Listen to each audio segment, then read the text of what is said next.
I'm a 31-year-old woman, and for this discussion, you can call me Gina. My husband, Greg, is 33 years old. We've been married for a decade and together for nearly 13 years. We have 2 children, a 9-year-old girl and an 8-year-old boy. Before my affair, Greg was the only man I had ever been with, whereas he had 3 previous girlfriends before dating me. Our marriage was wonderful, filled with love, laughter, and family. Even though we had been married for many years, our intimacy was incredibly satisfying for both of us. Now here's where I messed everything up. I met a man, let's call him Rich, at my daughter's soccer practice. He was a parent of a 6-year-old girl who played in the league below my daughter's. Rich worked from home, which allowed him to attend soccer practices and games. Initially, I spoke to him as part of a group of parents, while we watched our children on the sidelines. The reason he stood out was that he was one of the few dads who were there during practices, which typically happened right after school.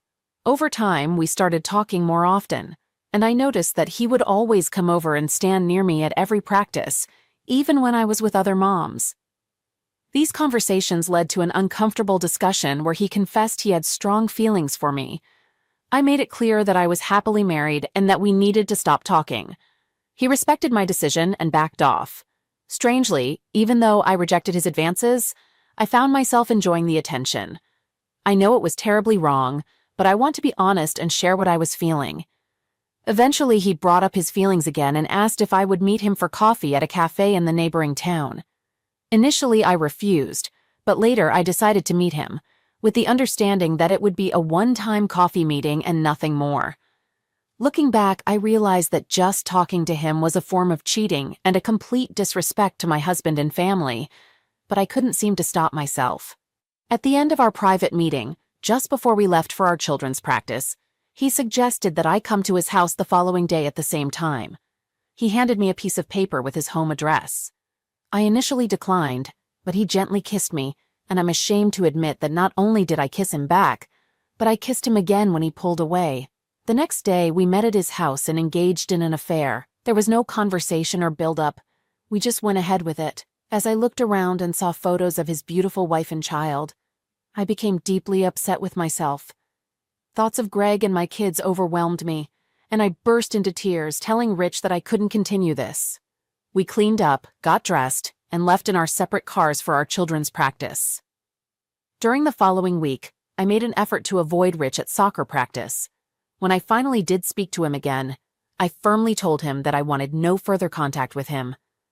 In response, he handed me a note containing the name and address of a hotel in the same neighboring town. He mentioned that he wanted me to meet him there the next day at our usual time, but understood if I chose not to. I simply said, "No, I can't," and left. That night, I stayed awake, contemplating how this situation could destroy my marriage and family if it ever came to light. However, I foolishly believed the risk was low since we never communicated through calls or texts. All our interactions were verbal or through handwritten notes. I had no intention of going, but I eventually gave in and met him. Similar to our first encounter, it ended with me in tears, telling Rich that we couldn't continue this. This time he agreed, but he believed our intimate moments were worth the risk. We parted ways and remained apart for a whole month, with no contact except for brief conversations during soccer practice and games when talking to other parents. What's most troubling is that during one of the games, my husband, Greg, and Rich ended up chatting for over 20 minutes. It made me feel terrible, but in a twisted way, it also excited me for some reason. Fast forward to my D-Day, the day my husband discovered my affair, the absolute worst day of my life, already crying. Rich and I had a conversation at soccer practice the day before and came to an agreement that we shouldn't meet anymore. We were both happily married and loved our spouses and children. However, here's where I made a really terrible mistake. We decided to meet one final time. I know some people here might find it hard to believe, but it's the truth. D-Dav was supposed to be our last meeting, didn't want to meet at Rich's house because I couldn't bear to see the photos of his wife and child. So I suggested that he come to my home instead. The plan was for him to park on the nearby street, walk over to my house, and enter through the side door, where I would let him in. Since it was lightly raining and there was no one on the street, I thought he did so without Anvone noticing. I took him to our home office on the second floor, which has a guest bed, and that's where we met. I want to emphasize that I would never have done anything in our marital bed like we did at Rich's house because I have too much love and respect for my husband. Since this was going to be our final encounter, there was a lot of kissing and foreplay before the actual intimate act. I'm not sure what came over Rich, but he suddenly panicked and attempted to rush past Greg, who was blocking the door. Greg is quite tall, standing at over 6 feet and weighing nearly 230 pounds, whereas Rich is around 5 feet 10 inches and weighs only about 160 pounds. As a result, Rich bounced off Greg and fell backward to the floor. Undeterred, he got back up and tried to charge at Greg, but this time Greg took a step forward and forcefully pushed him back. The force of the push sent Rich flying backward, causing him to collide with one of the window screens and fall out of the window, landing on a large bush in front of our house. It was shocking because he was completely unclothed. I was in tears and pleaded with Greg to stop, fearing that he would harm Rich, and I didn't want Greg to face legal trouble. In response, Greg gave me a hostile look and hastily went downstairs. I was concerned he might physically harm Rich and was anxious about my husband's legal situation. I watched from the window, wrapped in a blanket, and saw Rich still lying unclothed in the bush, trying to free himself. I could see that he had scratches and was bleeding, although it didn't seem to be a serious injury. Greg emerged from the house holding Rich's cell phone and began shouting at Rich, demanding his passcode. Rich began begging for mercy, pleading with Greg not to hurt him and not to call his wife Kate. Greg became angry and threatened Rich, saying, "Give me the damn code or there will be consequences." In response, Rich quickly provided the code and Greg entered it into the phone. Greg then made a call to Kate, introducing himself and explaining the situation. He told her he was standing there with her husband, who he had just caught in an intimate act with his wife. After some more discussion and reassurance, he provided Kate with our address and ended the call. I noticed our next-door neighbor coming over. He asked Greg if everything was okay. Greg replied that it wasn't, but he'd manage. Greg thanked him for alerting him to the situation and explained that he had caught us in the act. Our neighbor mentioned that he suspected something was amiss when he saw a man lurking around outside our house. Initially, he thought it might be a burglary until he saw me answering the door and letting the man in. The neighbor felt compelled to call Greg. Greg informed the neighbor that he intended to contact the police to report the incident.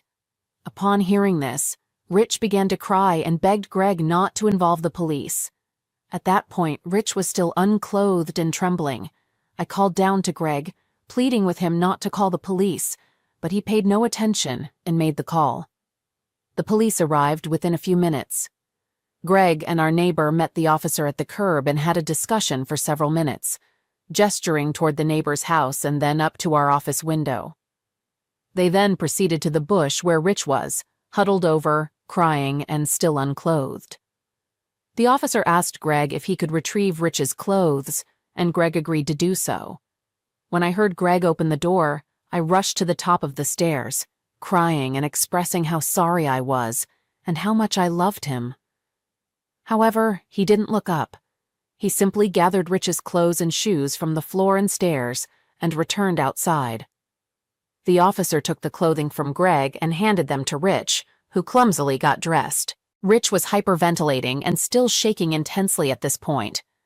I had never witnessed someone in such a state and realized it was likely due to a combination of nervous fear, shock, and the cold, as it was around 55 degrees outside. I stood by the window while the officer questioned Rich, but they couldn't see me due to the window screens we have. The officer instructed Rich to calm down and relax, which he eventually managed to do. Rich took responsibility for what happened, admitting it was all his fault. He provided an honest account of the situation, explaining that he charged at Greg because he just wanted to get away from there. The officer asked whether Greg's action of pushing him was defensive or offensive, to which Rich responded that it was defensive. I felt relieved that Rich didn't falsely accuse Greg. Before long, a group of neighbors had gathered in front of our house. The neighbor who had alerted Greg was explaining the situation to them. I was deeply embarrassed and couldn't help but cry even harder. Now, returning to the police officer and Rich. The officer inquired if Rich wanted to press charges, but Rich declined, expressing his desire to leave and promising never to disturb our family again. Shortly after, Rich's wife, Kate, arrived in front of our house. My husband went out to meet her, and they had a brief conversation. Rich rushed over to her, crying and apologizing, but she didn't acknowledge him. The officer spoke to Kate, and I could faintly hear her saying that she wanted Rich to stay away from her. The officer then instructed Rich to step back, which he did, and he started sobbing uncontrollably. The officer had a conversation with Greg and Kate for a few minutes before entering the house to talk to me. He called up the stairs and asked if I could come down and have a conversation with him. I agreed, but requested a minute to get dressed. The officer then took my statement, and towards the end of our conversation, he mentioned that my husband had requested that I voluntarily leave the home. I told the officer that I didn't want to leave and that I needed to discuss this with my husband.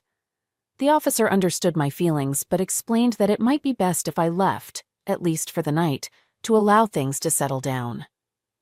I broke into tears, and the officer asked if there was someone I could call. I told him yes, my parents. Almost immediately, I heard my mom on the porch talking to Greg. When I saw her expression, I simply said, "Mom, I'm sorry, I messed up really badly."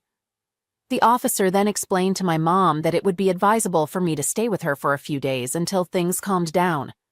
I went upstairs with my mom to pack my things. She didn't say anything while I packed, but I could tell she was upset, embarrassed, and deeply disappointed in me. Once my mom and I came downstairs and went outside, only the officer was there, along with several neighbors who were still on the sidewalk talking. The officer informed us that Greg had gone to pick up the kids from school and would be taking them to practice, followed by dinner. He mentioned that Greg had requested that I close and lock the door, and he, Greg, would get in touch with me in a few days to talk. Upon returning to my parents' house, both Mom and Dad reprimanded me for ruining my marriage. I simply apologized and expressed my determination to regain Greg's trust. My dad, however, told me that it was unlikely to happen and that I should start preparing for a divorce. This news brought me to tears, and Mom asked him why he would say such a thing. He responded bluntly, "Because it's true." Over the next 2 days, I sent texts and called Greg repeatedly, but he didn't respond. Then, on Wednesday evening, he sent a text suggesting that we meet on Saturday morning at our house to discuss our next steps. In that same text, he mentioned that he had already talked to our kids about what happened, and I couldn't believe he had done this without me. I feared that our kids might now despise me. In another text message, Greg informed me that he had pressed charges against Rich and obtained a 30-day restraining order, TRO. I disliked hearing this news because I just wanted this nightmare to be over. To make matters worse, the incident had been reported in the police section of our local newspaper. Although it didn't mention names or our house number, it did reveal our street name and made it clear what had occurred. Saturday arrived, and I felt a mix of excitement and nervousness about seeing Greg again. My dad and Mom drove me to our house and stayed on the porch as Greg and I met inside. I told them they could leave, but Greg insisted on them staying, as he didn't trust being alone with me. Sigh. When I approached him for a hug, he held up his hands to keep me at a distance. We sat down and he handed me separation papers. I broke down in tears and pleaded with him, saying, "No, please don't do this." I continued to beg and express how deeply sorry I was and that I loved him, only him. However, he responded with a firm no and began explaining the contents of the separation papers. Despite my continued pleas, he kept on explaining the details of how the separation would work.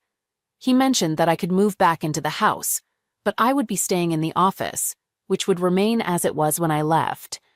He then talked about splitting our bank accounts evenly and dividing the equity in the house in case it was ever sold.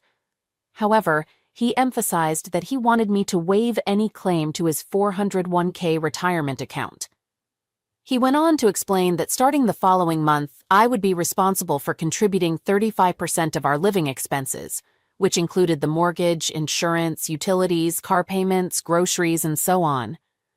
Given that I didn't have a job, I would need to pay him this amount for my share of the savings. He made it clear that all of these terms were spelled out in the separation agreement and advised me to consult with a lawyer to review it. I expressed my reluctance to involve a lawyer and reiterated my desire to talk to him about our relationship. But he calmly but firmly stated that there was nothing left to discuss and that he just wanted to officially separate from me. He also clarified that he would only communicate with me regarding matters related to our children or when our children were present during the conversation. Anything else I said would be disregarded. With tears in my eyes, I asked if he planned to divorce me, to which he replied, "Right now, that's my plan." I told him I couldn't imagine living without him and that I was willing to fight with all my strength to keep our relationship intact. He simply stared at me with disgust and burst into loud laughter. Following that, he called my parents into the room and put his parents on speakerphone, explaining everything he had just told me to both sets of parents. It felt like a business meeting, but for me, it was sheer torment. All I could do was apologize to Greg. This all unfolded earlier today, and now I find myself here in the office, writing this post at 1:44 a.m. because I can't sleep. When I talked to my sister earlier, she gave me some valuable advice and suggested I post here to see if any readers might offer additional suggestions that could be helpful. So here I am, seeking guidance. What should I do? Have I irreparably damaged my marriage? Is there any hope of reclaiming the beautiful life I destroyed, or is it lost forever? I welcome all responses, even the critical ones. Right now, I feel like an outcast with no one to turn to. My sister has been supportive, although she too is disgusted with my actions. Thank you in advance for taking the time to read this and for any replies you may offer. Gina. A lot has transpired in my life since my last update. Firstly, I want to express my gratitude to everyone who responded to my original post. Reading all the responses provided me with some solace, even though many of them were highly critical of my behavior. From my own experience, I can attest that not every story has a happy ending. In fact, some endings are truly heartbreaking. Greg and I are now officially divorced, and just typing those words brings tears to my eyes. I still can't fully grasp the reality of it all. It feels like a never-ending nightmare. If you recall from my initial post, my husband and I were living together in our home despite being legally separated. In the beginning, things were distant and cold between us, but over the first month, Greg gradually started warming up. He began talking to me more, even sharing laughter and jokes with me and the kids. I felt optimistic about our progress and believed that if we continued on this path, we could reconcile. Then, unexpectedly, 4 months into our separation, Greg expressed the desire to have a private conversation with me, without the kids. I thought it might be a discussion about taking the next steps towards reconciliation, but to my shock, he told me he wanted a divorce. I was utterly devastated. I know the term devastated is used frequently in these posts, but I can assure you that I truly felt that way. Greg clarified that while he would always have deep care for me as the mother of our 2 beautiful children, the love, passion, and trust he once had for me had vanished. I did everything I could to change his mind, but his decision was final. We hugged, but it didn't feel like the embrace of a husband and wife. It was more like 2 friends. Since we had been separated for nearly 4 months and had already agreed on the division of assets and custody in our separation agreement, the divorce process proceeded swiftly and was finalized in February of this year. Greg treated me fairly. He bought out my equity share in our home and even gave me an additional $10,000 to ensure I could provide a stable home for our kids. Despite having a decent sum of money from the divorce, it wasn't enough to buy a home or sustain me for the rest of my life. So I ended up taking a job at a new donut franchise conveniently located down the street from our kids' school. I knew the woman who owned the franchise, so I reached out to her about a job, and she hired me on the spot.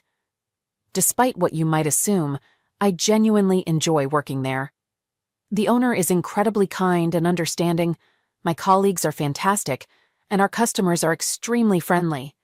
Sometimes I wish I had taken this job while I was married. Perhaps things wouldn't have turned out the way they did. You know the saying, an idle mind is the devil's playground or something like that. Well, I can't change the past. Contrary to what you might think, I love working there. The owner is very nice and understanding, my coworkers are awesome, and our customers are super friendly. I kind of wished I had gotten a job while I was married, as maybe things wouldn't have turned out like they have. How does the saying go? An idle mind is the devil's playground, or something like that. Oh well, I can't change the past. It's clear that Greg and Kate were involved with each other during our separation. Rumor has it they began their relationship shortly after D-Day. But since we live in a no-fault state, it doesn't really matter. Unlike Greg and me, Kate decided to divorce Rich promptly. Their divorce was finalized months before ours, mainly because the house they lived in was a gift to her, and they didn't have much in savings. As for Rich, it's a tragic story.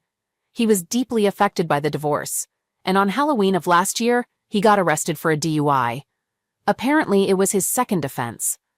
Kate used this to gain full custody of their daughter, and now Rich only has supervised visitation, which takes place at Kate's parents' house because Greg and Kate don't want to see him, and Rich is afraid of Greg. I heard all of this through gossip. I find it both unfair and unkind for Kate to take these actions against her child's father, even though she may have strong negative feelings towards him. However, I understand her motivations behind what she did. Kate and her daughter are currently residing with Greg and my children in what used to be my house. Although it's no longer technically my house, I still think of it that way. This whole situation is really disheartening, and I try my best not to dwell on it, though it's a constant presence in my mind. I attempt to convince myself that what's happening with Kate is just a passing phase for Greg, much like the phase I went through with Rich. Kate is young and attractive. She's 26, so she's like a new distraction for Greg. Given the stressful circumstances that brought them together, I doubt their love is genuine. Nonetheless, I still hold on to the hope that Greg and I will eventually reunite. In the meantime, I genuinely wish him and Kate all the best. Recently, I received news that my contact with Greg will be further limited. He informed me that we will only communicate about our kids via email, starting this Wednesday. Greg mentioned that Kate has been communicating with Rich in the same manner, and he wants to do the same. Hearing this was another blow for me. I believe Kate must have influenced this decision, as Greg wouldn't cut me off like this on his own. As for myself, I've been dedicating most of my time to decorating my new apartment and making it a comfortable space for my kids. It only has 2 bedrooms, so things are a bit tight, but we're managing. I wish I could go back and change the past, but that's not possible, so I'm focused on moving forward, one small step at a time. This is where I currently stand. Thanks for taking the time to read this. All right, that was a fun story. Now let's move on to another exciting one. Stay tuned and let's dive in. I met my wife when I was 16 years old, but we tied the knot when we were both 21, and we welcomed our daughter at 22. Now we're both 47. The day I discovered her infidelity was rather unusual. I woke up that morning feeling unwell. I nearly considered calling in sick to work, but instead I went in, although I ended up leaving early. In hindsight, I'm grateful I left work early that day. My wife also had a job. I can't help but wonder if it was something I ate the night before or some random illness. By the way, she was an excellent cook, probably the only thing she excelled at now that I think about it. One significant warning sign that I completely overlooked was her best friend Kay, who happened to be single and frequently changed partners. She would share her escapades with my wife, and yet my wife would assert that she could never live that kind of lifestyle and expressed her happiness in marriage and family life. Ironically, Kay, her best friend, had even been involved with my wife's college boyfriend. But this was her closest friend. The company you keep says a lot about you. It wasn't until I discovered her cheating that I truly understood who my wife was. So that morning, feeling unwell, I headed to work. After having some coffee, I felt a bit better, but the waves of nausea persisted. I clocked out at lunchtime, and before heading home, I stopped to get some medication, hoping it would help me sleep off this ailment. My wife was supposed to be at work as well. She had prepared for her workday that morning, and I typically left for work before her. However, she was getting ready as though she was heading to the office. As I pulled into our building, it's worth noting that we were renting a townhome that shared a wall with another unit. I had to maneuver around to reach the parking lot, and I noticed my wife's car parked there, along with another car in the neighbor's spot. I thought maybe he had a visitor, but then I wondered why his car was missing, and why was my wife's car here? Finding no parking space, I decided to pull out and parked on the street in front of our building. As I approached the door, I heard incredibly loud music blasting. Initially, I thought it might be the neighbors, but I soon realized it was coming from our unit. From the front of the unit, I could see our bedroom window, and the music was definitely emanating from there. Upon entering, my suspicions were confirmed. Music was playing inside our place. Hastily, I climbed the stairs, opened the bedroom door, and there it was. My wife was engaging in physical activity with a guy, who I later discovered was her boss, while her best friend was hugging the man. Over the music, I shouted, "What the hell?" My wife swiftly dismounted the guy, her boss, and implored me to calm down, addressing me as, "Honey, please stop." Enraged, I shoved my wife aside and proceeded to physically confront the guy. Her best friend joined in the altercation, landing a solid punch to my nose. Although it wasn't broken, I needed medical attention to set it straight. Attempting to sue her and her boss for their involvement with my wife is another complicated story, far from the simplicity of internet advice. My wife and her best friend started brawling amongst themselves, creating an utterly chaotic scene. When I look back on it now, I still can't believe the absurdity of the situation. I turned off the music and ordered the guy to get out of my house, which he did hastily, even fleeing partially unclothed. However, when I went to another room to check out the window, he had managed to put his pants on and was rushing to his car downstairs. Returning to the room where my wife and her friend were arguing, her friend urged my wife to come clean and tell me the truth before she did. My wife remained silent, gazing at her friend. Eventually, her friend revealed that this was their lifestyle, and my wife had joined her in this business 3 years ago when I lost my job. I was laid off while my wife retained her job during that period. I was receiving unemployment benefits, but losing that significant portion of our income made things quite challenging for us. She mentioned that my wife approached her for financial help, and she suggested my wife could join her in her line of work. I inquired about the nature of this profession, but she implied I already knew. I insisted that I didn't and had never really paid attention, only recognizing that she was often with different guys whenever I saw her. She clarified that men paid her for her services, primarily for dates and conversations. I interrupted, asking, "So, you're an S-worker?" She just stared at me. I turned to look at my wife, but she kept her head down. Subsequently, I left the house and drove over to a nearby family's home, where I divulged everything: divorce plans, STD/STI testing, and paternity testing. My daughter was the only option, and with the support of a close family member, I was able to find a divorce attorney. He assisted with the initial expenses, although I later repaid him despite his assurance that I needn't worry about it. After visiting my doctor for a checkup, I received a clean bill of health, and the paternity test confirmed my beautiful daughter was indeed mine. I attempted to pursue a lawsuit for alienation of affection, a concept I wasn't even aware of until my lawyer mentioned it. Her boss contested the claims, asserting that he was not responsible for our marital troubles. My wife sided with him, asserting that our marriage had been deteriorating long before her involvement with him. To cut a long story short, the lawsuit was dropped, and I was unable to sue him. Given our financial constraints and my primary focus on obtaining a divorce, that became my main priority. Consequently, both my ex-wife and her boss were terminated from their jobs. I suspect that my ex-wife may have continued working as an S-worker, but it seems unlikely that anyone would want her services now. It appears she may want her husband back at this point. Our daughter's wedding isn't the first occasion when she expressed her longing for me. On a previous occasion, we were all gathered with my daughter, making some plans, when my ex-wife suddenly mentioned, "Oh my gosh, I remember our honeymoon. We stayed at a hotel near a concert and it was so much fun." I deliberately avoided acknowledging her statement, hoping to steer clear of that topic. But she went on, saying, "We used to be so happy, but I had to go and ruin everything." I continued ignoring her, and soon enough, tears welled up in her eyes. My daughter was just observing her mother and asked what was bothering her. My ex-wife confessed that she had ruined her own life and felt like she had nothing. She expressed how she was trying to communicate but felt like no one was listening to her. She pleaded with my daughter to promise that she would do whatever it takes to keep her own family together and not repeat her mistakes. I struggled to suppress my laughter, but I couldn't hold it in entirely, and both my daughter and ex-wife turned to look at me. I quickly excused myself to the restroom where I couldn't help but burst into laughter. I couldn't believe this woman. I even poked fun at myself while looking in the mirror. After composing myself, I returned to the main room and we resumed our planning.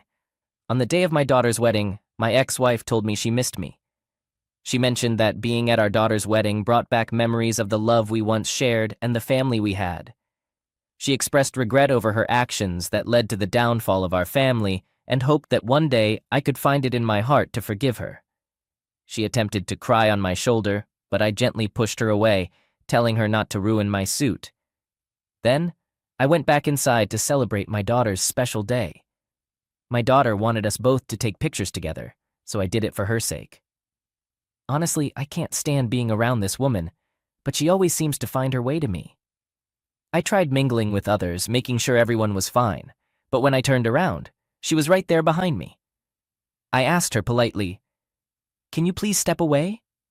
She held onto my shoulder and pleaded, "Please listen to me, please." My daughter's cousins were watching us, and I could tell they were embarrassed by their aunt, just like I would be.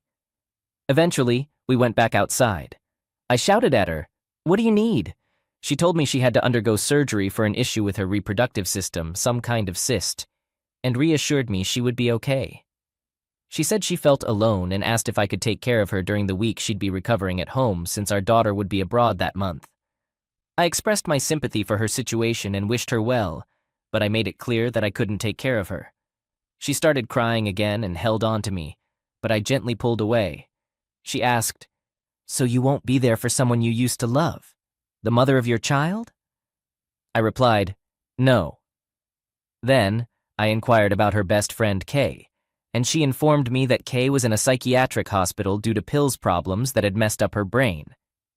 She seems to be facing a lot of problems now, and she even attempted harm to a family member who tried to support her. I responded with a simple, "Oh," and turned to go back inside. Right after that, my ex-wife left.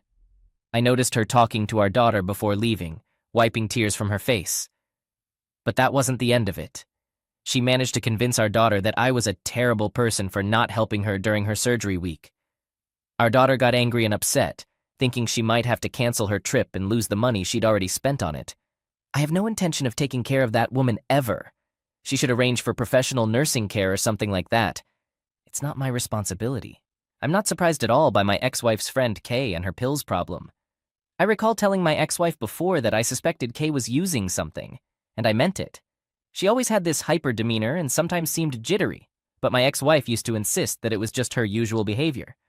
No, I think she probably had a history of pills use, and she may have accidentally taken something laced with something harmful. When my daughter called me, she was in tears, saying I was being too hard on her mother. She understood what her mom had done to me, but she believed I should still be there for her, as it's the right thing to do. I told her that it wasn't going to happen, and I wouldn't be taking care of her mom. She has other family who should take care of her, and it's not my responsibility.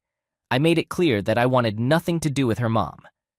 I tried to explain this to my daughter, but she just couldn't seem to grasp it. Nonetheless, my daughter didn't cancel her trip. She went ahead with it. My ex-wife made one final attempt to get me to help her, and it came with tears. I received a call from her sister's phone and briefly spoke to her sister. She said, "I'm calling on behalf of my sister, your ex-wife. She wants to talk to you." I declined and explained that I knew what this was about, and I didn't want to hear it. Her sister went on to say that no one else was available to help, and the surgery needed to be done urgently. She even offered to pay me to do it, but I firmly refused, saying there's not enough money in the world to make me help. I asked her to stop calling me. My ex-wife then got on the phone and asked me to stop being so stubborn and do what I'm supposed to do. I pulled the phone away from my face and just stared at it, thinking, what am I supposed to do? I thought to myself, is she joking? I brought the phone back to my ear and asked her what she meant. She replied, "Yes, we're divorced, but we were once married, and we used to be in love. Love doesn't just vanish. How can I still have so much love for you, while you don't feel the same for me? You love our daughter, but you don't love me. It doesn't make sense." In response, I wished her luck with her surgery and then hung up. Afterward, I blocked her sister's number. I went ahead and blocked every one of her family members in my phone because I didn't want people texting or calling me, pleading with me to come take care of her. She's not my responsibility. If she hadn't betrayed me and still been my wife, I'd have done anything for her. But considering the way she wronged me, possibly jeopardized my health and tore my family apart, you're telling me I should help her? It's my duty as an ex-husband? Is that really a thing? Honestly, if any ex-husband is going out of their way to assist their ex-wife who hurt them, something seems seriously wrong and they should seek help. It doesn't make sense to me, just like her best friend Kay, who ended up in a psychiatric hospital due to similar issues. I haven't heard from my ex-wife, and I have no idea how her surgery went. Truthfully, I don't wish harm upon her, but I hope her surgery went smoothly. I'm not that kind of person, but I won't be persuaded to come care for her, help her get back on her feet, only to be mistreated again.